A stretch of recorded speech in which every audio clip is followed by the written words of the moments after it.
one of the other things I've learned as a social scientist, and I've been warned about this by, I would say, great social scientists, that you want to be very careful about doing large-scale experimentation with large-scale systems, because the probability that if you implement a scheme in a large-scale social system, that scheme will have the result you intended is negligible. What will happen will be something that you don't intend, and even worse, something that works at counter purposes to your original intent. And so, and that makes sense, because if you have a very, very complex system and you perturb it, the probability that you can predict the consequence of the perturbation is extraordinarily low, obviously. If a system works, though, you think you understand it because it works. And so you think it's simpler than it actually is.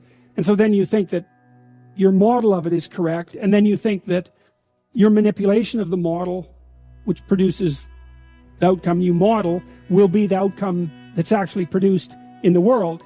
And that doesn't work at all. I thought about that an awful lot, thinking about how to remediate social systems, because obviously they need careful attention and adjustment. And it struck me that the proper strategy for implementing social change is to stay within your domain of competence. And that requires humility, which is a virtue that is never promoted in modern culture, I would say. It's a virtue that you can hardly even talk about.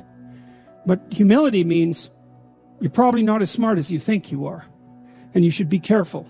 And so then the question might be, well, okay, you should be careful, but perhaps you still want to do good, or you want to make some positive changes. How can you be careful and do good? And then I would say, well, you try not to step outside of the boundaries of your competence, and you start small, and you start with things that you actually could adjust, that you actually do understand, that you actually could fix. I mentioned to you at one point that one of the things Carl Jung said was that modern men don't see God because they don't look low enough. It's a very interesting phrase, and one of the things that I've been promoting, I suppose, online is the idea that you should restrict your attempts to fix things to what's at hand. So there's probably things about you that you could fix, right? Things that you know that aren't right. Not anyone else's opinion, your own opinion, that aren't right. You can fix them. Maybe there's some things that you could adjust in your family. Well, that gets hard. You have to have your act together a lot before you can start to adjust your family, because things can kick back on you really hard. And you think, well, it's hard to put yourself together. It's really hard to put your family together. Why the hell do you think you can put the world together? Right? Because obviously the world is more complicated than you and your family. And so if you're stymied in your attempts even to set your own house in order, which of course you are, then you would think that what that would do would be to make you very, very leery about announcing your broad-scale plans for social revolution. Well, it's a peculiar thing, because that isn't how it works, because people are much more likely to announce their plans for broad-scale social revolution than they are to try to set themselves straight or to set their family straight. And I think the reason for that is that as soon as they try to set themselves straight or their families, the system immediately kicks back at them, right? Instantly. Whereas if they announce their plans for large-scale social revolution, the lag between the announcement and the kickback is so long that they don't recognize that there's any error there. And so, you can get away with being wrong if nothing falls on you for a while.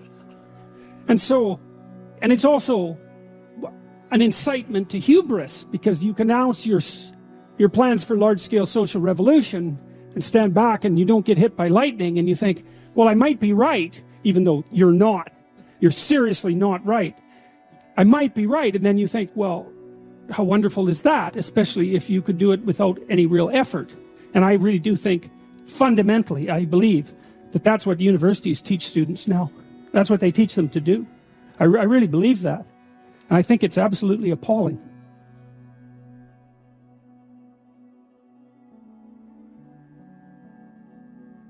Because it's not that easy to fix things, especially if you don't, well, especially if you're not committed to it. And I think you know if you're committed, because what you try to do is you try to straighten out your own life first. And that's enough. Like I think it's a statement in the New Testament that it's more difficult to rule yourself than to rule a city.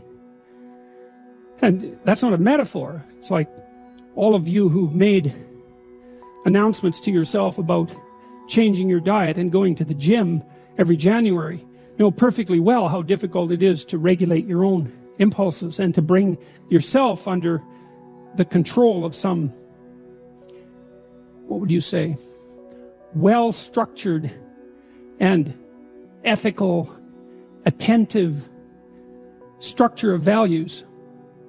It's extraordinarily difficult, and so people don't do it, and instead they wander off, and I think they create towers of Babel. And the story indicates, well, those things collapse under their own weight and everyone goes their own direction. So that ends, I would say, the most archaic stories in the Bible.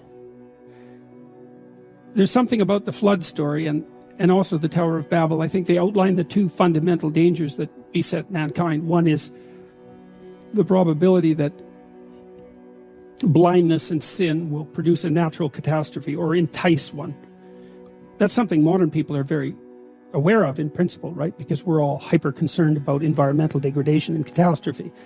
And so that's the continual reactivation of an archetypal idea in our unconscious minds, that there's something about the way we're living that's unsustainable and that will create a catastrophe. It's so interesting because people believe that firmly and deeply, but they don't see the relationship between that and the archetypal stories, because it's the same story.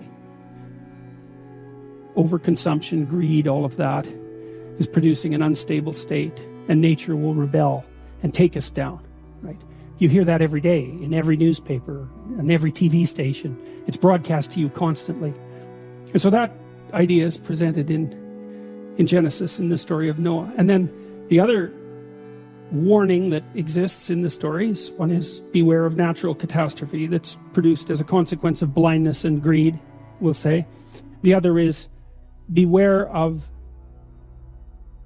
social structures that overreach, because they'll also produce fragmentation and disintegration. And so it's quite remarkable, I think, that at the close of the story of the Tower of Babel, we've got both of the permanent existential dangers that present themselves to humanity already identified.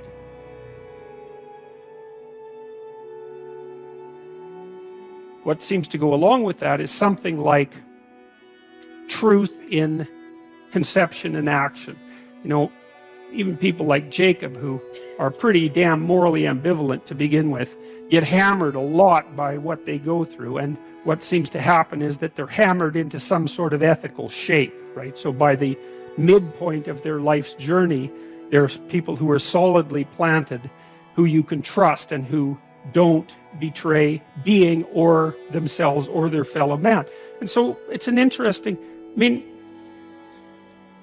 it seems reasonable to me to first assume that you have to establish a relationship with something that's transcendent. It might even be just the future version of you.